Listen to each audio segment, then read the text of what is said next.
I warned my wife and her friend, but they continued. Welcome to the Reddit Journey channel. Always impressive stories. But first, leave your like and subscribe to the channel. Comment and share this video with more people who like impressive stories like this. Let's get to the story. First story. Our son Jonathan. He left for school 8 months ago, leaving Mar and I with an empty nest. At 45 years old, we were proud of his scholarship to Oxford University. As a childless couple, we needed to revitalize our relationship and start a new phase without children. I expected our intimate life to improve immediately, and we could resume our old sexual activities, which used to be frequent and joyful. However, in the first 2 months, Mari was a little depressed about the absence of our son. In addition, I noticed that she was about to turn 46 with some new wrinkles and a few extra pounds. To me, these characteristics highlight her beauty, but I believe that she felt that life was passing too quickly, and that her years of fun and excitement were gone. Staying behind after investigating a little, I realized that it was a common situation. I tried to give her lots of compliments and positive feedback, giving her time to adapt to our new family dynamics. After a few months on a Friday night, she came back from work, radiant and excited. Like my wife of 20 years ago, full of smiles, she seemed rejuvenated, and we spent the weekend in bed making up for lost time, taking care of responsibilities that no longer burdened us before even getting undressed. I felt a renewed excitement. Everything was new and exciting. We spent most of the weekend in bed, our sex life reaching heights never before reached. The next morning, I woke up next to Maria. I smiled and greeted her with a good morning. My love, it was an incredible night.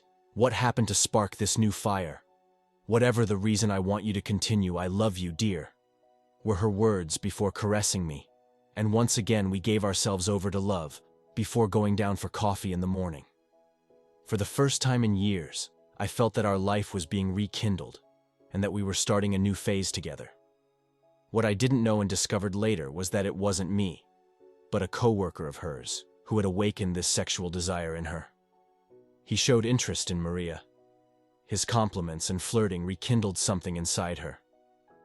Before caressing me, she said a few affectionate words.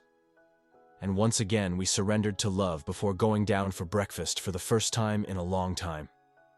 I felt that our sex life was recovering, and that we were starting a new phase in our lives.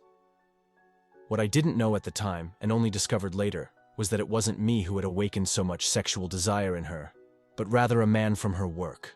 For weeks, he had shown interest in Mari, complimenting her and flirting, which reinvigorated part of her youth and confidence. This certainly helped us with intimacy, but it also brought unwanted consequences in the following months.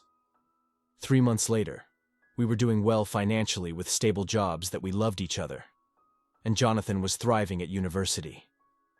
During this time, our sex life continued to be excellent, and our connection seemed stronger than ever. I didn't yet realize that it wasn't just me who was fueling her passion, but I was grateful to be able to satisfy her fully.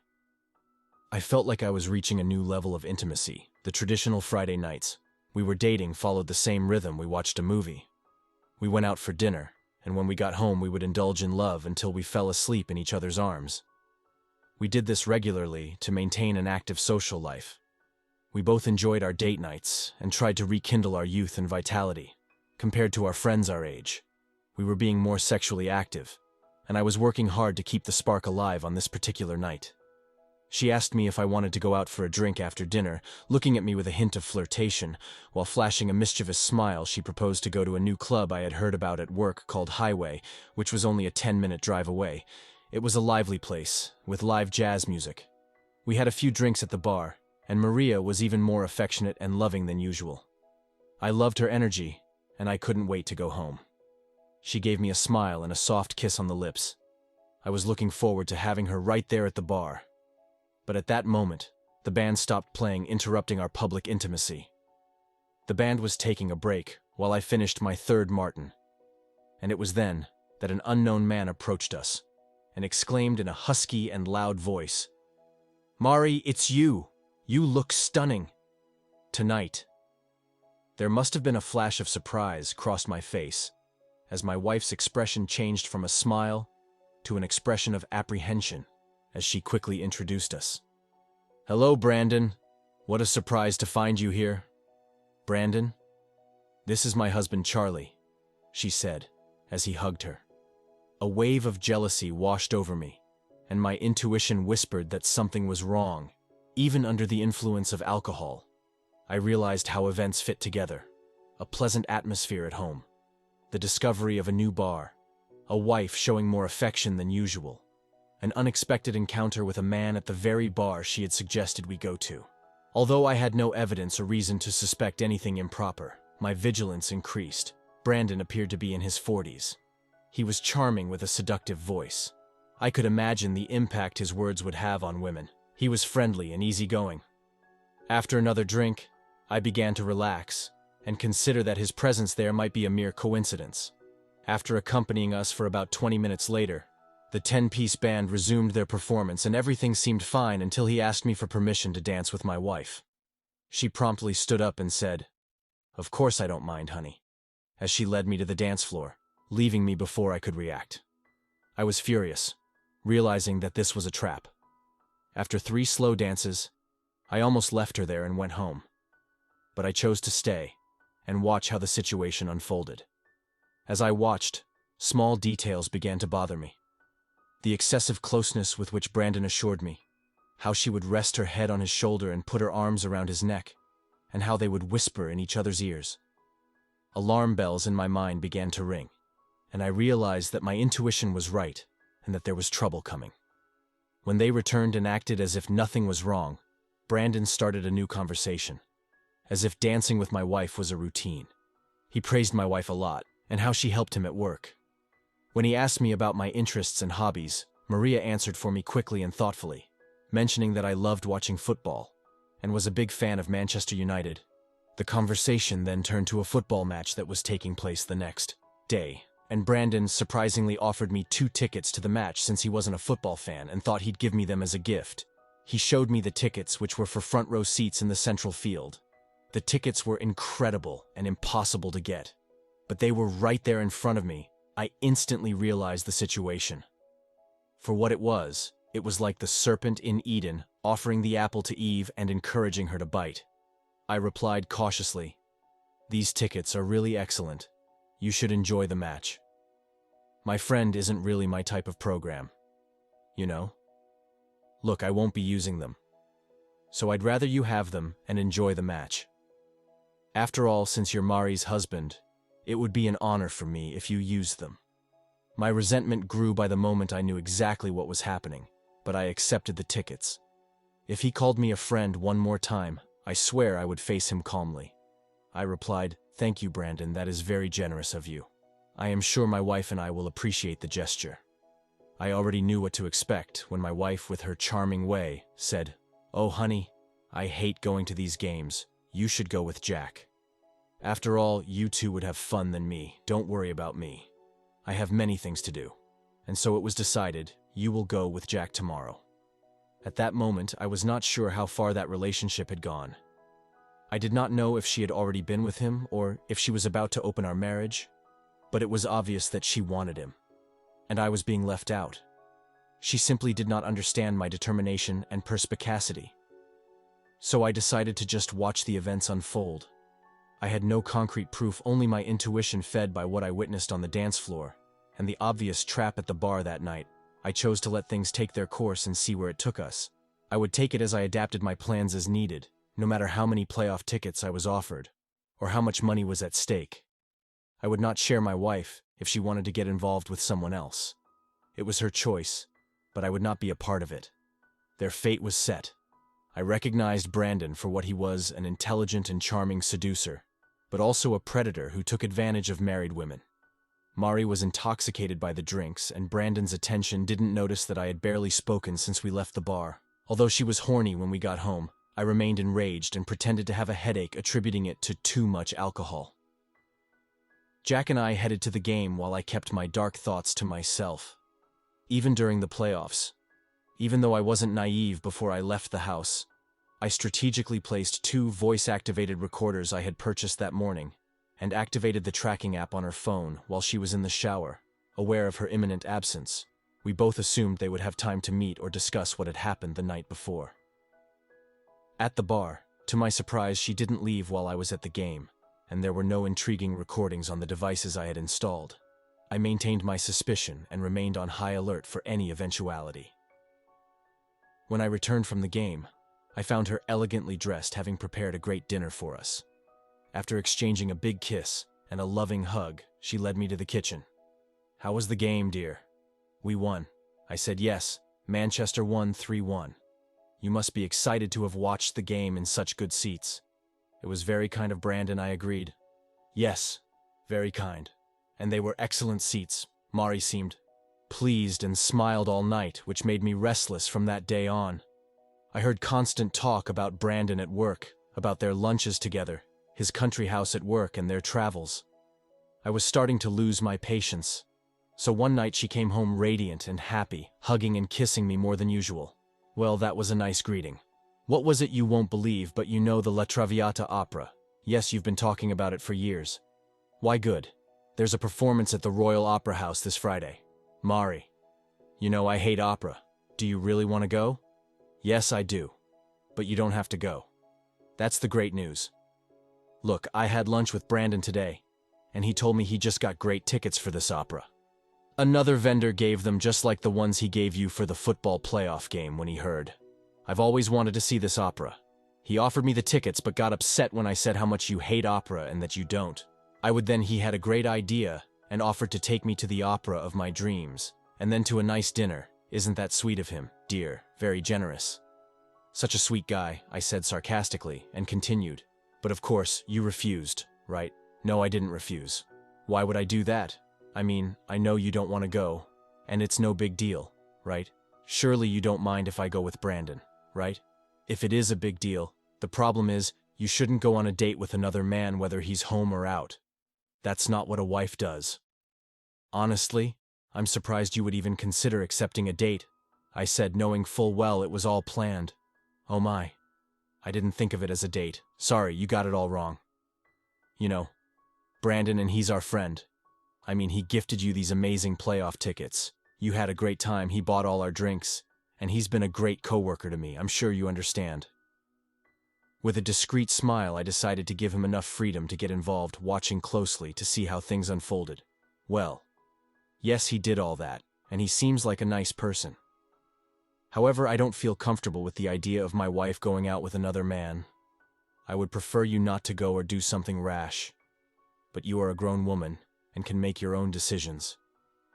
But you know what I want. She must have noticed my irritation and discontent. "It's okay, honey. You don't need to worry. I understand. I didn't mean to bother you, and I'll let the subject drop right now. I'm sorry if I hurt your feelings. My feelings are fine. It's my wife who worries me." She came over and kissed me on the forehead. "Don't worry your little head, I love you, and it was never meant to be a date. Now stop being jealous, and let's leave this alone."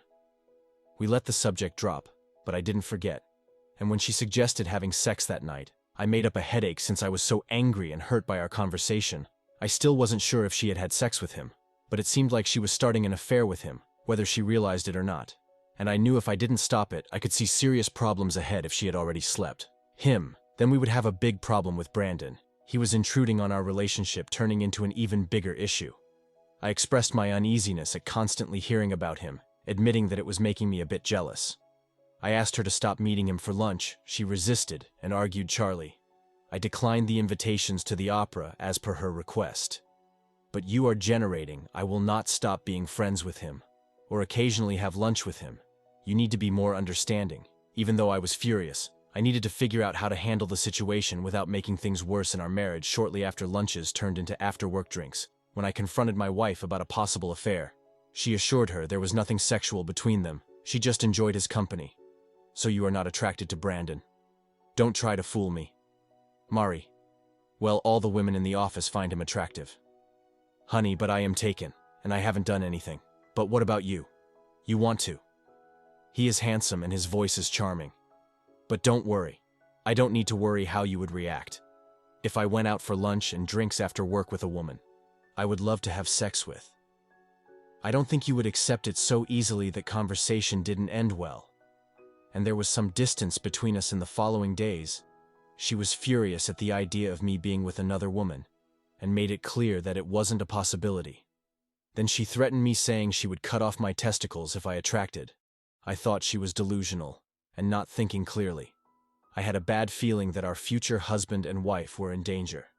So one night she came home 3 hours late without giving any news, which made me worried and anxious. She came in as if nothing was wrong and tried to kiss me as if everything was fine. To her surprise, I pushed her away with a serious look. I asked her a question that made her realize my concern. "I'm glad you finally got home. You spent the night with your friend, didn't you?"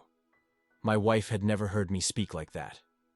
She apologized immediately, explaining that her phone had turned off and she lost track of time and that she wouldn't do it again. "You were with Brandon Mari." She was silent and didn't answer. I was irritated and made it clear that our marriage was in danger. If this continued, "Marie, let me be clear, if I find out that you have slept with him or had any intimacy with him, it's over. I will not live with an unfaithful woman." Nor being cheated on shook her, and she swore she had been faithful. She apologized and promised to stop. For the first time, there were times when I thought Maria was finally understanding the gravity of my demands. She stopped mentioning his greatness, but still continued to go out for lunch and drinks with him without telling me. The only change was that she stopped sharing details about the time they spent together and how wonderful he was 2 weeks later during dinner. I finally questioned if she had stopped the lunch and drinks with Brandon. She touched my arm and smiled as if she was trying to soothe my feelings, and compassionately admitted that she was still seeing him, but chose not to tell me so as not to hurt me. I was shocked and hurt to hear her confession. Her next statement was a shock to me. She said something no normal man could give her. "Honey, you know I love you, and that Brandon is just a friend. The thing is, he wants to take me to the company dinner because his date canceled today. He needs company, and how we are such good friends. I agreed to go with him and assumed that you would agree too," shaking your head in disbelief. I replied, "No, I don't agree. You are still my wife, at least for now. Mari, stop acting jealous. He is our friend and he needs my help.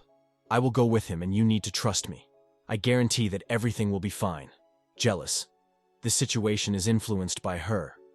Now she calls me old-fashioned and jealous. Mari, if you decide to go, I guarantee that my relationship will not be fine either. Although I have no way of physically preventing you from going, the answer is still no. You cannot go. Of course not. Or was there any intimacy that night or the following week? I barely talked to her. Such was my discontent and anger with the whole situation. It seems that Brandon understood and stopped insisting on the meeting. The day after his confession, I received an unexpected call at Brandon's work. It seems that Marie gave my number, hoping that he could convince me to change my name. Idea. She would definitely face a serious conversation when she got home. Shh. My old friend. How are you, Brandon? What a surprise. How can I help you? I asked, curious about his intentions. That predator. Well, I called to apologize. I'm sure that Mar told you about the invitation to the company event. Now I recognize that it was a mistake, and I apologize if it caused any trouble in your relationship. Yes, it was quite surprising, I said, expressing my reaction. Yes, she informed me. Of course, I realized that I was wrong for not consulting you before, and putting Mari in this situation should have been a matter between us men. I was stunned by his confident attitude. It was surreal and only increased my indignity. "And then, old man, allow me to make it up to you. I can arrange tickets for Manchester if you prefer Brandon. You are asking me to trade my wife for football tickets. You are trying to use my wife as a bargaining chip. You think so little of her. Look, you have misunderstood. I do not share my wife with anyone, and if you allow me to conclude, he again calls me old or old friend, threatening to rip out my tongue the next time we meet. Now I have enough resources to buy my own tickets. Let's put this behind us. Okay, I insist that you stop bothering Maria and find another woman to keep her company." My voice was brimming with anger, but he kept talking as if he had not heard anything. I said, "Charlie, my dear friend, I am sorry that you feel this way, because I really like Maria, and I wanted to ask your permission to have her be my companion at the event. Please do not be angry with Maria, even if she wants to go. This is a matter of mine, so you might reconsider allowing her to be my companion that night. Brandon, listen carefully. There's no point in asking her anymore. She won't go with you. That's final. In fact, I want you to stop having lunch with her and seeing her after work for drinks. It's starting to affect our marriage. I'm sure you can understand how I feel. I'm sorry you feel that way, but we're just friends. I don't intend to stop being friends because of your insecurities. I'm sorry you won't grant me this favor. After everything I've done for you, I gave you those amazing football tickets and offered you bonuses. But it seems you just don't appreciate my generosity. Kisses. Dan. I already thanked you for the tickets. As I said, I can buy my own football tickets.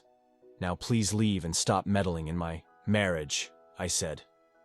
Ending the call from the office, I got home that night and found Mari very quiet. It was obvious that she had heard our conversation and didn't know how to react.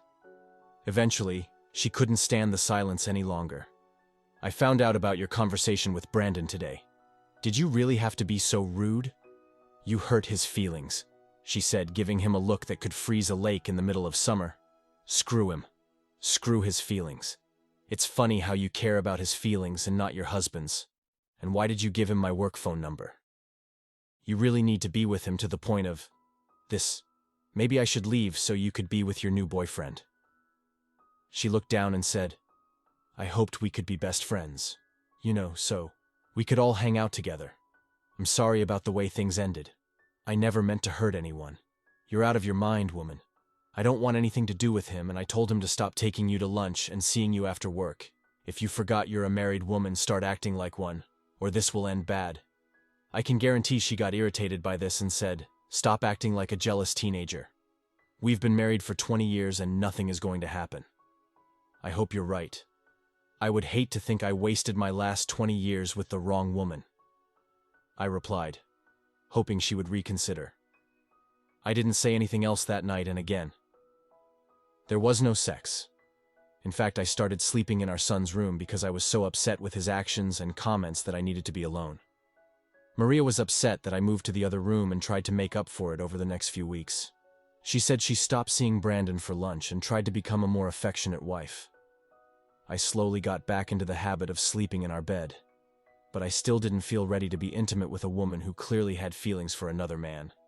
She wasn't happy about it and tried several times to cheer me up. Deep down, I knew she was still seeing Brandon, and my intuition told me I needed to be vigilant if I wanted to save my marriage. Unfortunately, I discovered the date of Brandon's event by checking my wife's cell phone.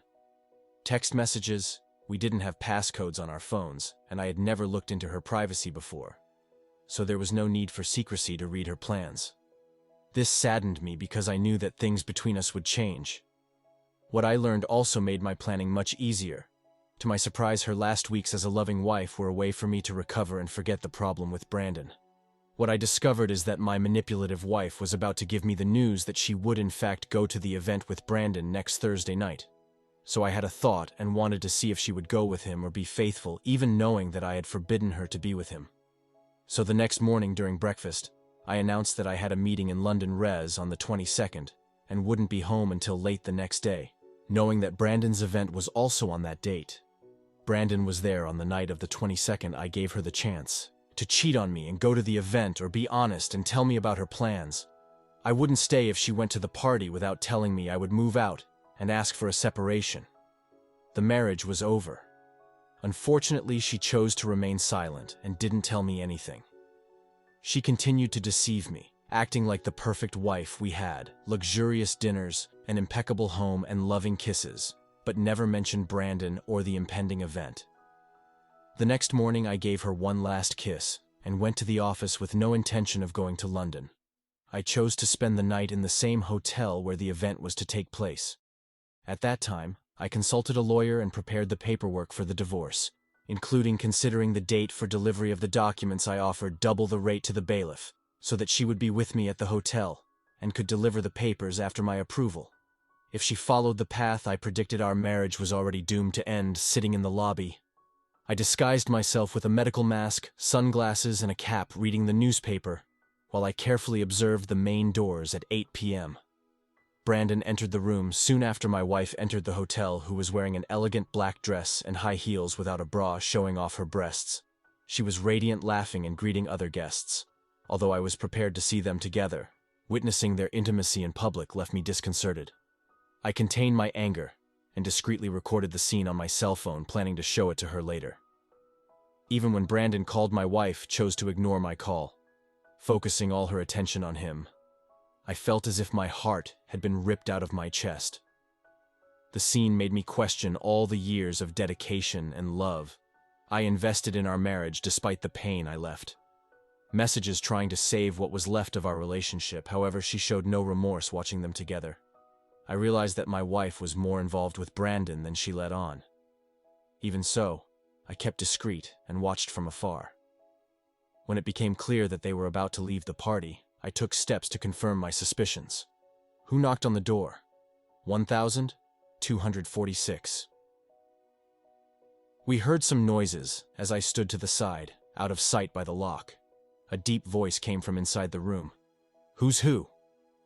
He flashed his ID in front of the door's peephole and said, "Security, please open the door." Although he clearly didn't read the ID she showed, it worked. The door latch slid open enough to see Brandon's face before he could speak. I moved in front of Kim. "Hi," I said, kicking the door hard, making Brandon step back and fall to the floor, naked and stunned. A feminine gasp echoed from inside the room as he stepped in front of Mari. Then the gasp turned into a loud scream as she realized it was me standing there before her naked lover. While Brandon remained on the floor also naked, I put my pee around his neck and ordered him not to move. I waved to Kin, who approached Mar and handed over the divorce papers. Kin explained that she was being sued and took a picture of her naked, holding the envelope. She looked shocked when I took off my ring and threw it on the bed. Mari saw my pain and finally realized the impact of her choices. Suddenly, she wanted me, and not her lover. Well, it's too late. "Mari, I'm sorry. I made a big mistake and I don't want to lose you. I know this sounds bad, but you know I love you and I don't want a divorce. Please let me come back to you and I will explain everything and make things right. Again, please don't do this." I just shook my head in disbelief. Looking at the insensitive woman in front of me for the first time, I realized how old and out of shape she looked. Standing there naked was rep, and after witnessing all of this, any feelings I had for her disappeared. The love I felt for all those years have now been replaced with contempt and disgust. That was the last scene of our marriage, standing over Brandon with my foot still on his neck. I instructed whoever to leave me alone with the cheating couple. As the door closed, I looked at my wife and spoke in the voice of a desperate and angry man. "Congratulations for breaking my heart and ending our 20 years together in the worst way possible. You lied to me, you deceived me, and then allowed this terrible situation to happen. That's why our time together is over. Just like that. The divorce papers, and don't come home until Saturday afternoon. I'll need a day to get my things from the house. You can stay in our apartment until it's sold, which shouldn't be long. In the meantime, maybe you can move in with this guy," I said, removing my boot from his throat and striking him again, just to be sure that would hit him right on target. He let out a scream that no longer sounded like Barry White's voice, but more like that of a small, frightened animal. Brandon lost both of his testicles after the impact. He tried to press charges. But I warned Mari if she testified against the other man, she would tell her family about her adventure and show them the photos, and she made the right decision and told the police she did not recognize the man who caused her injuries. Brandon was furious and felt betrayed by the woman who stole him from me after 2 months of trying to talk to her. Em signed the divorce papers reluctantly when she finally realized there was no way to save the marriage. She told our son the whole story, taking the blame for the destruction of our happy years together. We sold the apartment, split the money, and went our separate ways. Brandon was devastated and wanted nothing to do with Mari. Now a single woman, and told her to go to hell and find a new man. A divorced woman from 46 years old doesn't have the best option. Especially when you gain 20 extra pounds and aren't as attractive as you thought after the predator filled your head with nonsense. After months at the gym, I lost my belly. I got in good shape and met a beautiful 37-year-old divorced woman with a 9-year-old daughter. Patricia had an incredible body and valued a loyal and loving man who treated him like a king. Me and his daughter Melissa got along very well. I enjoyed the occasion of Jonathan's graduation while I watched Mari, now 50 years old, appearing lonely and unhappy with the direction her life was going. I noticed Jonathan's discomfort when he saw me with my new happy family, which made her sad and envious. I met Jonathan, who regretted his actions, and how he treated me badly, unable to forgive himself for having let himself be carried away by another man. She recognized that losing my love made her realize what she had lost, and how she missed her previous life. Meanwhile, my life took a positive turn after the divorce. Despite the infidelities of Patricia's ex-husband, she swore to be loyal to our happy marriage. We remained together for another 30 years, enjoying our family and grandchildren. I never heard from Brandon again. Mari, on the other hand, spent the next 20 years alone, regretting her choices and the destruction of her happiness. I only saw Mari at family events. Finally, at his funeral, his life went on with each of them facing the consequences of their actions.